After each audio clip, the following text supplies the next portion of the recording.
Et bonjour à toutes et à tous et bienvenue dans cette nouvelle vidéo. Aujourd'hui, on va parler des mentors et de l'importance d'avoir des mentors dans sa vie, tout le cheminement, tout ce qu'il y a autour. Et je vais vous parler de mon expérience à travers toutes les années que j'ai fait, que ce soit dans mon métier, que ce soit dans ma vie. Je vous partage mon expérience. J'ai voyagé dans plus de 4 pays et vécu dans ces pays, en Grèce, en Espagne, en Tunisie. Et je vous partage mon expérience sur le sujet. On est parti, donc le premier point que je voudrais faire, c'est que pour le développement de toute personne, on a besoin de mentors euh, pour pouvoir évoluer, pour pouvoir grandir. Pourquoi? Comment ça se passe? En fait, à la base des bases, quand on est un enfant, on a besoin de nos parents, ou en tout cas de figures sur lesquelles se raccrocher. Euh, Il y avait une image qui est très, très bien faite que j'avais vue sur une vidéo sur YouTube. T'as les parents et puis t'as l'enfant juste à côté. Et au début, la distance entre le parent et l'enfant est quasiment nulle. C'est-à-dire que dès que l'enfant va s'éloigner de 1 à 2 mètres, il va vouloir revenir vers ses parents parce qu'il va avoir peur. Voilà, naturellement. Et du coup, dans le développement de l'enfant, et bah, le rôle des parents, c'est de laisser les enfants aller un petit peu plus loin, et pour leur montrer que tout va bien et qu'à tout moment ils peuvent revenir. Et plus le lien est sain, et plus l'enfant va pouvoir aller plus loin et va pouvoir revenir quand il en a envie, quand il en a besoin. Et donc déjà, ce premier lien, quand tu es enfant, si tu as réussi à le créer avec tes parents, si tes parents ont réussi à le créer avec toi, ça fait déjà une belle base pour pouvoir t'épanouir dans la vie. Parce que tu n'as pas peur, tu n'as pas forcément besoin de la validation des autres, ou en tout cas moins. Euh, et alors, quel est le lien avec les mentors? Le lien est tout simplement que tu vas avoir besoin de modèles quand tu vas grandir. À partir du moment là où tu vas commencer à t'individualiser, avoir ta propre conscience vers 7-8 ans, là où tu vas commencer à avoir tes hormones en fonction de ton sexe qui vont influencer ta personne, tu vas devenir un homme ou une femme, et pour ça tu as besoin de modèles. Tu as besoin de modèles que ce soit visuel pour voir la personne en face. Si tu as dans ton entourage des hommes qui sont forts, qui sont compétents, qui sont musclés, et ben ça va t'encourager à vouloir être comme eux, naturellement. Puisque tu vas être influencé par eux, par ton environnement, et donc ce sera tes modèles. Et là, c'est de manière inconsciente. Tes premiers modèles, c'est qui? Et bah c'est souvent ton entourage de quand t'es petit. Ça peut être ta famille, ça peut être tes cousins, si t'as des cousins qui sont plus grands que toi, ça peut être des amis, mais bien souvent les amis c'est plus de la comparaison, ça peut te faire grandir, mais pour ce qui est des modèles, des mentors, eh bien c'est souvent, plus souvent ta famille, tes amis. Pardon, ta famille, ta famille tout simplement. Et ça c'est les premiers. À quoi te servent les mentors? Et les mentors te servent à évoluer. Pourquoi? Parce qu'en fait, ils te montrent déjà qu'un chemin est possible.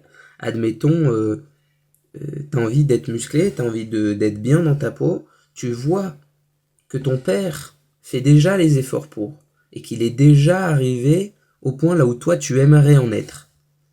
Eh bien, naturellement, c'est un petit peu comme si mentalement, tu avais un chemin qui était tout tracé et que tu avais juste à emprunter. Voilà. Et ça, c'est déjà une grosse avance dans la vie. Si tu n'as pas les modèles dans ta famille, dans ton entourage, tu peux les trouver ailleurs. Et bien souvent, il faut faire attention à son environnement parce que tu peux les trouver également à la télé. Ça peut être des figures à la télé. Quand tu es enfant, même plus tard, tu peux t'accrocher à quelqu'un, à quelque chose, à un personnage. Ça peut être dans les animés, ça peut être dans les dessins animés, dans les jeux vidéo, ça peut être à la télé, comme j'ai dit, un présentateur télé, ça peut être un acteur. Euh, Ce qui est dangereux quand on parle d'acteurs et, et de personnages fictifs, c'est que c'est très très souvent très peu fidèle à la réalité. Euh, il y a des biais cognitifs qui nous permettent pas de juger de manière saine les choses. Et quand on est enfant et qu'on n'a pas conscience de tout ça, on a tendance à s'approprier des choses qui ne sont pas possibles dans la réalité. On a tendance à penser des choses qui ne sont pas possibles. Et donc pour moi, il y a toujours quelque chose de bon à tirer, mais il faut faire attention.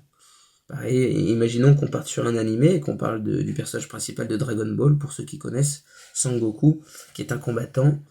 Les valeurs qui seraient intéressantes chez lui à prendre, ça serait sa combativité, son sens de l'honneur, sa fierté, ça c'est aussi Vegeta, du coup, son alter ego, la manière de se dépasser physiquement et mentalement. Toutes ces choses-là sont bonnes à prendre. Et par contre, il faut savoir faire la différence entre ce qui est réel et ce qui ne l'est pas, tant du point de vue physique, parce que les muscles dans Dragon Ball sont disproportionnés par rapport à ce qui est possible de faire dans la réalité de manière naturelle, et donc de rester dans un corps sain. Disons qu'il faut prendre les valeurs et la philosophie, ça peut te donner des objectifs, des buts, tout simplement. Ok. Si dans ta famille, du coup, tu n'as pas de figure pour t'aider à te développer, en tout cas des figures saines, moi je t'invite à trouver des mentors dans des domaines qui te passionnent. Par exemple, moi, je suis danseur, j'aime les sports de combat, j'ai fait du judo pendant des années, et du hip-hop pendant des années. Et en fait, j'ai rencontré sur ma route beaucoup de personnes qui m'ont inspiré. Et à chaque fois, souvent, c'était des professeurs, c'était dans d'autres domaines, par exemple ma kinésiologue, c'était un coach sportif. Et à chaque fois, c'était dans des domaines qui me passionnaient. Et tu rencontres des personnes qui sont vraiment inspirantes et qui peuvent t'apporter beaucoup. Parce que tu apprends à leur côté. En fait, tu vois leurs compétences. Tu vois que le chemin est fait et tu vois que c'est possible de le faire. Il faut aller à leur rencontre. Si c'est une personne sur YouTube, essaye de rentrer en contact avec elle. Si c'est une passion que tu as depuis petit, essaye d'aller physiquement dans un endroit où tu peux pratiquer ta passion et où tu peux rencontrer des personnes. Donc ça te permet de voir leurs connaissances. Il ne faut pas absolument considérer que tout ce que tes mentors disent est une vérité absolue, mais en tout cas tu bois toutes leurs paroles et ensuite tu te fais ton propre avis par rapport à l'expérience, comment tu l'as vécu, ce que tu en penses toi, et ensuite, très important, tu testes de ton côté. Tu testes, ensuite, tu échoues ou pas. Si tu échoues, tu apprends. Si tu échoues pas, tu apprends aussi. Et tu recommences. Et à chaque fois, tu testes, tu échoues, tu apprends. Tu testes, tu échoues, tu apprends. Et à chaque fois que tu apprends, tu gagnes un niveau. Un petit peu à l'image d'un jeu vidéo, tu testes, tu échoues, tu recommences, tu réussis, tu apprends. Tout simplement. Tout ça te permet d'affiner ton personnage, d'affiner ton caractère, tes buts, de savoir qui tu es. Tu apprends à connaître le monde, à t'ouvrir au monde, à toi-même, et du coup, tu apprends aussi de l'univers et des dieux. Pour ceux qui y croient. Moi, j'y crois personnellement. C'est une citation qui est très connue. Apprends-toi toi-même, découvre le monde, tu connaîtras l'univers et les dieux. Et en fait, c'est quelque chose qui fait beaucoup de sens pour moi. Et beaucoup de sens en général pour tous les êtres humains qui ont ce ressenti, ces énergies. Toutes ces choses qu'on n'arrive plus forcément à capter aujourd'hui, mais qui sont importantes, qui font partie de nous, qui font partie de nos racines. Et donc c'est pourquoi je partage tout ça aujourd'hui. Là on a parlé des mentors, il y a également la version opposée, anti-mentor. Pour moi c'est quelque chose qui doit être vu très positivement. C'est-à-dire, admettons que tu suives quelqu'un et qu'au bout d'un moment tu ne cautionnes plus ce qu'il fait. Et bien en fait, tu peux le remercier parce qu'il t'a permis de comprendre qui tu es, ce que tu ne veux pas. Puisqu'un mentor, tu vas vouloir être comme lui, un anti-mentor, tu ne veux pas être comme lui. Ça t'aide justement à apprendre qui tu veux être, qui tu veux devenir, et du coup, tu peux le remercier. Toujours gratitude avec ces personnes-là, gratitude avec le monde, amour. Et on avance, et on reprend un niveau encore. Ce qui est très positif dans tout ça, pour bien conclure.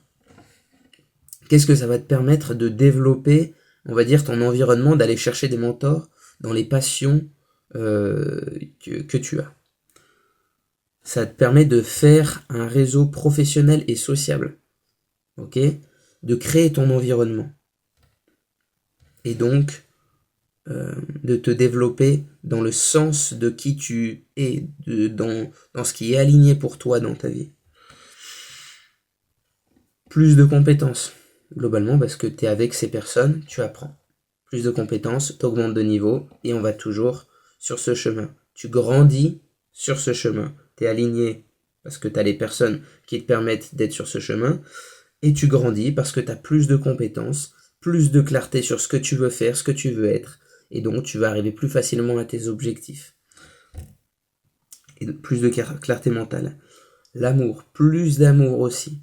Beaucoup plus d'amour dans le monde en général, parce que tu vas t'ouvrir, tu vas être plus aligné, plus ouvert, donc tu vas recevoir plus, tu vas pouvoir et t'autoriser à donner plus aussi, et c'est quelque chose qui est naturel et normal, et que je souhaite à tout le monde.